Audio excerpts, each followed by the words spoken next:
Morning जी, great morning दोस्तों। नमस्कार, भूपेश आनंद आपके सामने लेक्चर नंबर 3 स्टार्ट करने जा रहे हैं।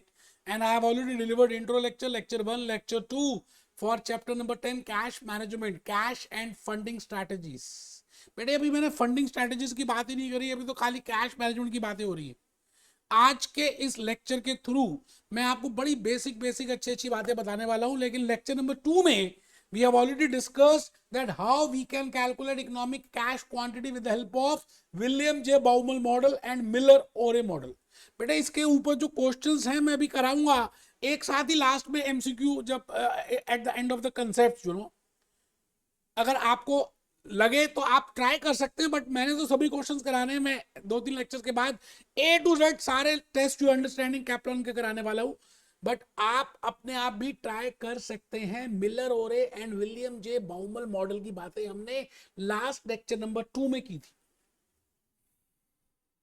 मैं अभी आज एक नया कंसेप्ट और बताऊंगा और उसके बाद धीरे धीरे जब ये कंसेप्ट कंप्लीट होगा तो I will be doing one test you understanding question. पूरी एक क्लास लेकर आऊंगा, उसमें पूरा कंप्लीट करूंगा। आप अपना रजिस्टर ओपन करें जी। सबसे पहली बात, जो जीता वो सिकंदर, बाकी सब के सब बंदर। बेटे जो जीतता वो सिकंदर बनता, बाकी सब तो बंदर बंदरिया यार। ये दुनिया बंदरिया है। 99% लोग ऐसे उठते हैं, मर जाते हैं। 1% ऐसे होते हैं जो कुछ करके जाते हैं इस दुनिया में, और मुझे मालूम है आप उन 1% में से हो। तो लिखिए ही great good morning, great good morning. Lecture number 3, lecture number 3 F9 skill level, chapter 10, lecture 3। बेटे आज के इस लेक्चर के थ्रू मैं आपको ये बताऊंगा कि how you can estimate your cash forecast. We will be doing a very beautiful learning outcome today. आइए मैं पहले थोड़ा सा आपको लर्निंग आउटकम की पास ही ले चलूं कि आपको लॉजिकली समझ आ जाए कि हम क्या कर रहे हैं। बेटे ये देखो हमने अभी तक क्या क्या कवर कर लिया। We have covered the reasons for holding cash. I think हम सबको मालूम है कि we have already discuss what are the reasons for holding cash. ठीक है जी, ये कर लिया। या मैं हाईलाइट करता हूं कि आपको ज्यादा पता चलेगा। मैंने अभी तक ये कर दिया जी, reasons for holding cash. There are 3 reasons: speculative motive, transactive motive and precautionary motive. Second is explain the use of cash budget and cash flow forecast. बेटे सच सच पूछो तो आज का ये जो लेक्चर 3 है ना, this is specifically on lecture on learning outcome number B. और लेक्चर 3, लेक्चर 4, लेक्चर 5, ये 3 लेक्चर्स मैंने कैश बजट, कैश फोरकास्ट के ऊपर लगाए हैं। ठीक है सर, देखेंगे इसको।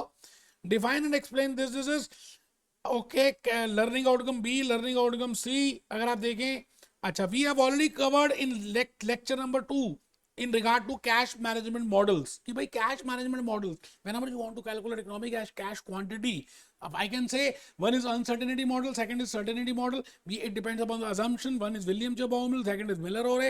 We have discussed in the last lecture what I mean by that. I will be doing the questions करेंगे।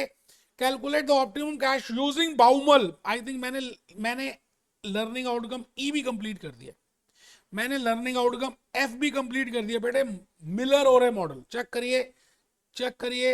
मिलर ओए ओए, देखिए I have covered this also. तो मैं आज के इस लेक्चर के थ्रू अगर आपके सामने ये 2 कंसेप्ट, इफ आई ये जो रेड कलर के हैं बेटे, ये रेड कलर है, this relates to what is the meaning, how you can forecast your cash. आप सुबह मॉर्निंग में घर से बाहर निकलते हैं तो आप पहले अपने माइंड में 1 सेकंड में सोचते हैं कि आज कहाँ कहाँ पे कैश की रिक्वायरमेंट है। आज मूवी देखने तो नहीं जाना, आज गर्लफ्रेंड के साथ तो नहीं जाना, आज क्या करना है, टिकट में कितने पैसे लगेंगे, पॉपकॉर्न के कितने पैसे लगेंगे, फिर उसके पेट्रोल फिलअप करना है, फिर मोबाइल चार्ज अप करना है, फिर मेट्रो के। इट मीन्स आप मॉर्निंग में ही फोरकास्ट कर लेते हैं। ये जो बजट है ना बेटे बिगिनिंग में ही बनता है। I prepare a budget, I prepare a forecast. आप बताइए इंडियन गवर्नमेंट फरवरी में क्यों बजट लेके आती नेक्स्ट फाइनेंशियल ईयर का? Because always budget is prepared in the beginning. We always find out कि बिगिनिंग में ही कि भाई आने वाले दिनों में क्या खर्चा होगा। आप बताओ पेपर जब आप देते हो तो पहले ही सोच लेते हो कि कौन से क्वेश्चन को अटेम्प्ट करना है। It means I always prepare budget in the beginning of the year. I always do estimate, I always forecast in the beginning. आप किसी फेस रीडर के पास, अपने ज्योतिषी के पास जाते हो तो ऐसा थोड़ी आप उससे पास्ट टेंस की बातें पूछते हो, भाई पास्ट टेंस में क्या हुआ आपके साथ, वो आप पूछते हो भाई ये बता F9 ACCA मेरा फर्स्ट अटेम्प्ट में होगा या नहीं होगा। एसी से क्लियर कर लूंगा या नहीं कर लूंगा, it means do always talk a forecast and that too in the beginning T0 में। ठीक है सर, बहुत बढ़िया, आपकी बात हमें समझ आ रही है। मैं भूपेश आनंद आज आपके सामने दोबारा से जूस नोट्स की बातें तो हम करेंगे ही। We have written transactive motive, we have written speculative motive, we have written precautionary motive, and I have discussed very beautifully in the class. And I have, बेटे कितना प्यारा वो कैश मैनेजमेंट का मैंने फ्लो चार्ट आपको बना के दिखाया, और उसमें ऑब्जेक्टिव्स की बातें की, आउटफ्लोज की बातें की, इनफ्लोज की बातें की। मैं तो ये कहूंगा कि कैश मैनेजमेंट और कुछ भी नहीं, it is just a management of cash inflows and outflows. Inflows और आउटफ्लोज को मैनेज करना ही कैश मैनेजमेंट है। तो आज के इस लेक्चर में मैं भूपेश आनंद आज आपको कैश फोरकास्ट की बातें कर रहा हूं। रेनफॉल आने से पहले ही वेदर डिपार्टमेंट फोरकास्ट करता है कि बारिश आने की संभावना है या नहीं, क्योंकि अगर कोस्टल एरिया में आप रहते हैं तो आपको पहले से ही समुद्र से आगे पीछे हो जाना अगर सच में लगता है तूफान आने वाला है। इसी तरह से as a finance manager you have to estimate, you have to forecast, you have to do the things in the beginning, in the beginning हम हर चीज पहले ही बनाते हैं। आज के इस लेक्चर प्लान 1 में we have already discussed lecture 1 जिसमें कैश इक्विवेलेंट कैश मैनेजमेंट बताया था। लेक्चर 2 में मैंने आपको इकोनॉमिक कैश क्वांटिटी ऑलरेडी बता दिया, विलियम जॉबाउन ने बता दिया, अजम्पशंस बता दी, मिलर ओरे मॉडल बता दिया। बेटे आज के इस लेक्चर के थ्रू लेक्चर नंबर 3 है, आप है फाइनेंस मैनेजर। मैं आज आपको ये बताऊंगा कि if you want to really manage your cash effectively and efficiently, you should forecast your cash. कि भाई आपको क्या लगता है आने वाले महीने में, आने वाले पीरियड में, आने वाले आपकी कंपनी की कितनी इनफ्लोज हो सकती है and how much is outflows. पैसा बेटे, you have to find out that what are the payment which you have to do and what are the receipts of cash. It means the point is I want to estimate, I want to do the forecasting of cash, and there are different methods as per ACCA Kaplan, as per ACCA BBB, as per ACCA syllabus। मैं आपको 3 methods कराने वाला हूं, और उन 3 methods की help से हम कैश के फोरकास्टिंग को कैलकुलेट कर लेंगे। ये देखिए जी, लेक्चर 3 में जो मैंने आपको बताया था इंट्रोडक्शन ऑफ कैश बजट आज हम करेंगे, देन कैश फ्लो फोरकास्ट करेंगे, and budgets and forecast we will be using 3 methods. Method number 1 is using receipts and payment method. Method number 2 is using financial position, that is balance sheet. Method number 3 is we have already discussed in chapter number 7 working capital ratios की help से मैंने आपको calculation बताई थी। मैं आज के इस लेक्चर के थ्रू कुछ ज्यादा तो नहीं, बस 1-2 बातें कहना चाहता हूं कि लेक्चर 3 के बाद जब मैं लेक्चर 4 और 5 लूंगा तो मैं लेक्चर 4 में मेथड 1 लूंगा, लेक्चर 5 में मैं मेथड 2 और 3 लूंगा, बिकॉज वर्किंग कैपिटल रेशियोज आपने ऑलरेडी किया हुआ है। स्टिल मैं बताऊंगा। आइए जी, मैं कहने जा रहा हूं कि अगर आप F9 के पेपर्स दे देते हैं तो आप बताइए F9 के बाद सपोजिंगली आपका मन करता है यार चलो घूम के आते हैं, स्किल लेवल कंप्लीट हुआ, हिल स्टेशन जाने का मन है, मान लेते हैं नैनीताल जा रहे हैं। अच्छा आप ये बताओ, आप सब दोस्त नैनीताल जा रहे हो, नैनीताल पहुंचने के बाद फोरकास्ट करोगे कि कितने पैसों की रिक्वायरमेंट है, या दिल्ली से ही पहले फोरकास्टिंग कर लोगे that how much funds you require. It is very simple, it is very important, it is very but natural that you will estimate in the beginning. तो मैंने नीचे लिखा T0, you will do in T0 not a T in Nainital. आप सब पहले ही करते हो, पहले ही सोचते हो, पहले ही फोरकास्ट करते हो। T0 में अभी कुछ हुआ नहीं, घटना घटी नहीं, ट्रांजैक्शन हुई नहीं, you estimate in the beginning. इसका मतलब फोरकास्टिंग हमेशा पहले होती है, बारिश होने के बाद थोड़ी कहोगे जी बारिश होने की संभावना थी। तो how to estimate the inflows and the outflows. आपकी एक ऑर्गेनाइजेशन है अपोलो टायर्स, उसमें पैसे कितने आने वाले हैं और पैसे कितने जाएंगे। Patanjali, how much funds are coming in and how much funds will go out. JK Cement, how many months, in this coming month how much funds will be coming, कहां से पैसे आएंगे, कैश सेल्स कितनी होगी, कैश रिसीव फ्रॉम डेटर्स कितना होगा, receivables कितना होगा, sale of plant and machinery से कितने पैसे। It means you will find out the sources, you will estimate it. आप आराम से एसी चलाओगे, आप as a finance manager lime नींबू लेमन पियोगे और आराम से सोचना स्टार्ट करोगे यार कैसे क्या क्या हो सकता है, कहां से पैसे आ सकते हैं। सेल्स मैनेजर से पूछोगे कितनी सेल कर लोगे, प्रोडक्शन मैनेजर से पूछोगे कितना कॉस्ट आएगा, क्या क्या मटेरियल खरीदना है। इट मींस आप सभी का ब्यौरा लोगे, और उसको ब्यौरा लेने के 3 तरीके हैं भाई साहब, जो मैं आपको लेक्चर नंबर 4 और लेक्चर नंबर 5 में बताऊंगा।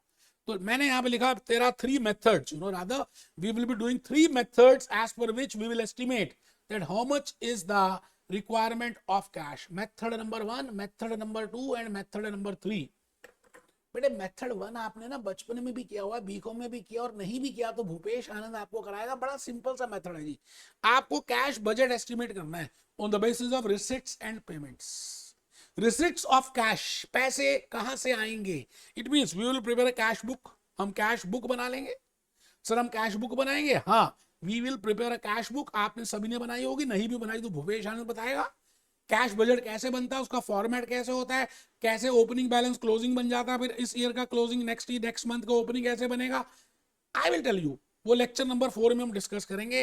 And then method number 2 I will be telling you. Lecture method 2 और method 3. Method 2 will be with the help of balance sheet. अगर आपको मैं 2 पीरियड्स की बैलेंस शीट दे दूं या एक ही पीरियड की बैलेंस शीट दे दूं, बेटे कैश फ्लो स्टेटमेंट आप बनाते आए हो F3 में, F7 में. कैश फ्लो स्टेटमेंट कैसे बनाते थे, आपको बैलेंस शीट गिवन होती थी, नीचे कुछ ट्रांजैक्शंस, कुछ इंफॉर्मेशन गिवन होती थी. तो with help of balance sheet, with help of information, you can estimate that how much cash is coming in and how much cash is going out. You have prepared cash flow statement. कैसे ढीली ढीली बातें कर रहे हो, सब किया हुआ आपने, बट मैं बताऊंगा, आप टेंशन मत लें. आप देखिए जी, लिखें बेटे. कमर सीधी क्यों नहीं कर रहे यार, क्यों ऐसे बैठे ढीले ढीले. आज लेक्चर 3 है, चैप्टर 10 है. लिखो methods of forecasting cash. Method 1, बिल्कुल पेज को इसी तरह से डिवाइड करो 3 पार्ट्स में यार. Method 1, method 2, method 3. पेज की कंजूसी नहीं करनी. Method 2 with help of balance sheet. अब क्या होता है, as per international financial reporting standard which you have seen in F7, इसका नाम डल गया statement of financial position. Income statement का नाम डल गया statement of comprehensive income, SOCI. I think you must be aware of that. You have already cleared F7. नहीं भी किया तो मैं बता रहा हूं, अब सुन लो. अच्छा, बैलेंस शीट का छोटा फॉर्मेट मैंने बताया. छोटा बच्चा जान के मुझसे ना टकराना रे. SOFP, small balance sheet, accounting equation balance sheet. Assets is equal to equity plus liabilities. तो मैंने इक्विटी लायबिलिटी एक जगह लिखा, एसेट्स वहां पे लिखे, और फिर मैं आपके साथ चल पड़ा मेथड 3 में. बेटे ये मेथड 3 तो चैप्टर 7 में मैंने आपको ऑलरेडी करा दिया. That whenever we were calculating working capital at that time, inventory holding period से आप इन्वेंट्री कैलकुलेट कर लेते थे. अकाउंट रिसीवेबल्स पीरियड से you calculate the debtors balance, and then accounting payable you calculate with help of turnover ratio, and then you calculate cash. और उसके बाद आप वर्किंग कैपिटल एस्टिमेट करते थे, how much cash is required. Still मैं थोड़ा सा बताऊंगा, आप पहले लिख लें. मेथड्स ऑफ फोरकास्टिंग कैश में मेथड 1, मेथड 2, मेथड 3, और ये जो मेथड 2 और 3 है, मैं ये लेक्चर 5 में डिस्कस करने वाला हूं. बेटे इतनी प्यार से आपको समझा रहा हूं कि मैं क्या बताऊं यार.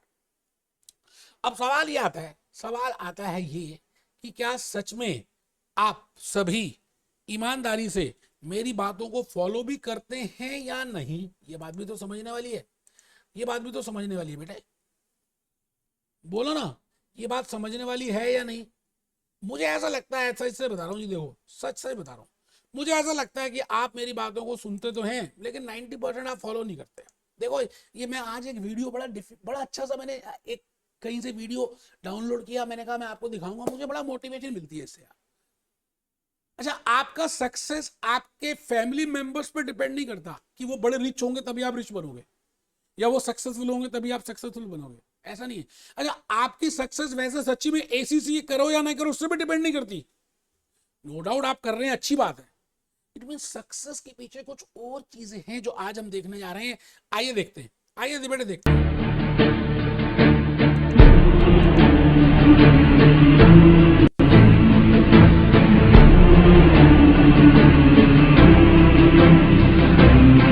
आपको लग रहा है only those with family money are become rich. क्या जो अमीर आदमी अमीर बनेगा? ऐसे बड़े सारे एग्जांपल हैं. जो पहले अमीर नहीं थे अब अमीर बन गए, जो पहले गरीब थे अब अमीर बन गए, जो पहले गरीब थे अब अमीर बन गए.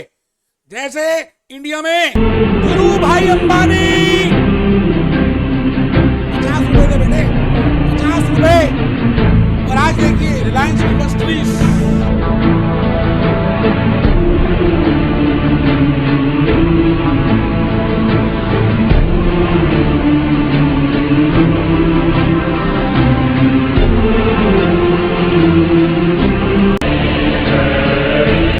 लाइन को छोड़ना तो आसान है, अभी मत करो, अगली बार दे देना, नेक्स्ट क्वार्टर दे देना, उसके बाद नेक्स्ट क्वार्टर दे देना, दोबारा एग्जामिनेशन फीस दे देना. छोड़ना तो बहुत इजी ऑप्शन है यार, इसी अटेम्प्ट में, फर्स्ट अटेम्प्ट में एक ही फीस देकर क्लियर करना मुश्किल है। वो कुछ छोटे छोटे कुछ कुछ कम लोग ही होते हैं।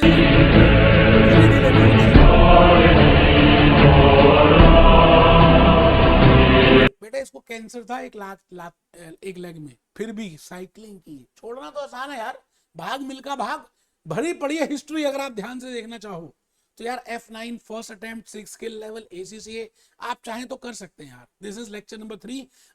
फ्रॉम लेक्चर नंबर 4 मैं मेथड 1 की पूरी प्रैक्टिकल एक केस स्टडी करा के एक्सप्लेन करूंगा, फिर लेक्चर 5 में एक्सप्लेन करूंगा। मिलते हैं लेक्चर 4 में। Be happy, be jolly, be cheerful.